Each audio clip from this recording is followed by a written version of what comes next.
Now, in central Scotland, there's a wealth of culinary cuisine, but are you adventurous with your cookery, and would you try shops that aren't your stereotypical supermarket? Well, one debut cookery author is hoping to challenge that. We went around some of Glasgow's Asian stores with Sumayya Usmani to learn about recipes and memories from Pakistan.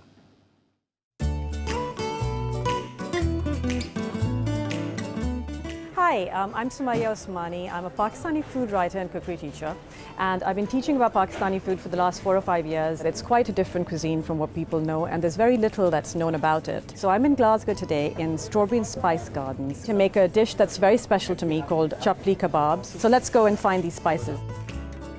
So a lot of people are really intimidated by buying spices and not knowing what to do with them. Start with the ones that are really familiar to you. So if you're familiar with things like coriander or cumin or cinnamon, start with those. And slowly, when your palate and your mind starts opening up to spice, start adding the other ones. I've got a bag of dried pomegranate powder, something that's quite unusual for people because they only know pomegranate as what you can buy fresh as a fruit. What this really does is adds a sweet sour flavor to the kebabs that we're making today. Whole coriander seeds. You can buy powders, but I personally think it's worth the effort actually getting the whole ones and then grinding them yourself. Fine cornmeal or polenta. It basically binds all the mince and all the other ingredients together really well. So when you are buying spice, try to buy them from big South Asian stores. You get a lot more for your money. You get bigger bags, better quality, and it's definitely a lot cheaper. I always tend to buy these really thin, long chilies. They are quite fiery, so you have to go quite sparingly on them. Remove the seeds and the white membrane inside the chili,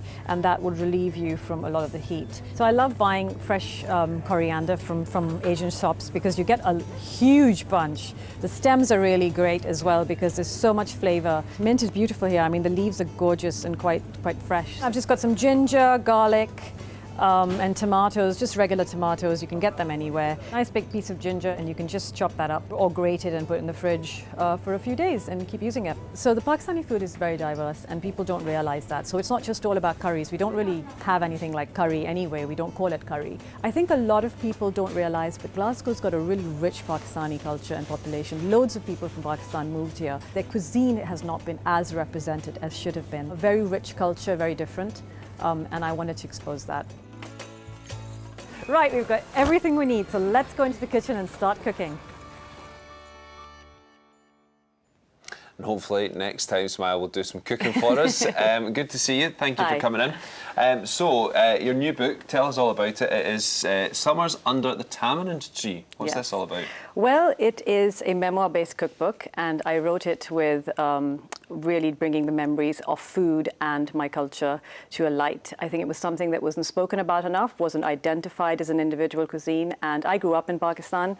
I've only been in the UK for about 9 years, so really fresh memories. And I realized no one really speaks about the food, and it is a very individual flavor, and I wrote about that with the memories growing up in Pakistan. Well, it has like the culinary cuisine, I suppose, of Pakistan has been developing over centuries. But how would you describe the food of today from Pakistan? Yeah, absolutely. You're very right in saying that. It really has been. It's a long history behind it. But the modern flavors, I would say, are a real confluence of flavors of the whole of South Asia. So you're talking about a country where there are lots of Muslim migrants who came during the partition time. But then you have lots of local people who've lived there for centuries. You have the Mongols and the Mughal food, in the north of Pakistan. You have Central Asian flavors in the north of Pakistan, which you wouldn't even imagine are from my country if I told you some of the dishes they eat there. And then you have, of course, the southern food. I come from Karachi, and I live by the coast, and so I had lots of seafood and lots of Arab flavor as well. So it's a real confluence of South Asia, and that would be the best way to describe the cuisine. And do you think people here are wary of cooking Pakistani cuisine and food, and why do you think that would be? I don't know if they're wary, but I think when people think of any South Asian cuisine, be it Pakistani or any other, the first thing that comes to mind is, oh my God, so many spices. How are we going to tackle that? Yeah. And because I teach cookery as well, I try to get people comfortable with spice and to get comfortable with starting with things that are quite familiar to them and looking at a recipe and not getting intimidated by the 15 ingredients that might be in it, picking the ones that sound most familiar and being guided more by the method rather than the list of recipe ingredients in the the recipe. And that really helps people to get their hand around not just new spices, but also new methods of cooking. And the method is more important than what goes in it. So if you just pick bits and pieces of what you know, so if you know cumin and cinnamon, pick those, start with that, try to go with the method first, and then slowly start getting adventurous. So you're just gradually building Yeah. it all up. But who actually taught you to cook? Is it something you've always been able to do? I think so. I think I just picked it up growing up, and it was basically from all the women in my family, my aunts, my grandmother especially, but most of all my mum. And I grew up as an only child, growing up with a mother who was always cooking. And I think she taught me so many things I didn't even realize I knew. And she used to always say, when you grow up, you'll never be able to cook.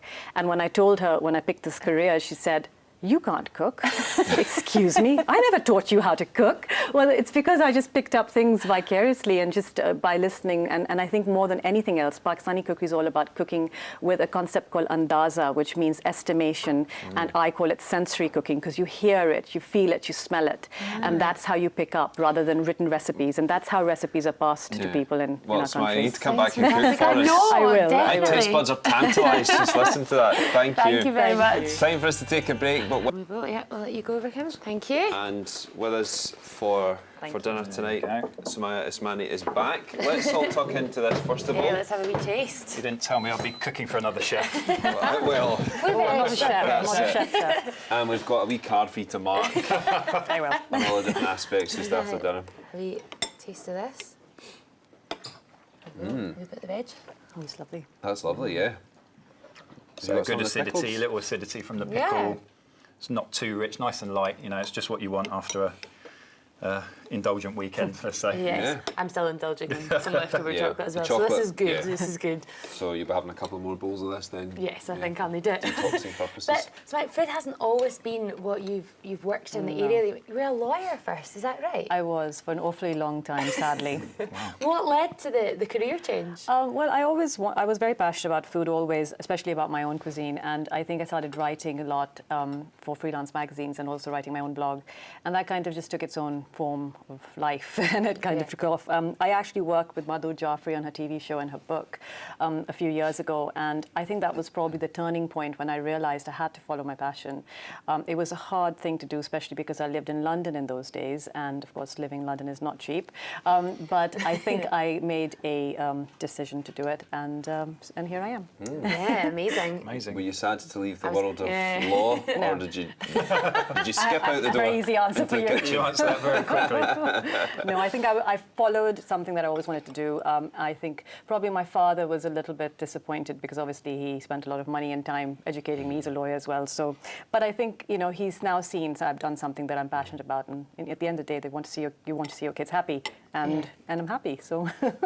Yeah, it's amazing. And have you always been into food as well? Then has it always been that's just a career path that you've always had a passion for? Absolutely, yeah. It's cooking at home with mum in the early days, and mum would cook fresh produce all the time. So, I fell in love with fresh produce and cooking at home, and it just kind of. Well, it's worked Slowly, out well because yeah. You this is two now delicious. can chat and share ideas and recipes and tips. Thank you both Thank for joining you for us joining tonight. us. Yeah, thank you. Now, tonight at 8:30 on this channel, we've got a brand new episode of My Life in 10 Pictures. Tonight, Angus Simpson's guest is Tartan Noir author Christopher Brookmeyer.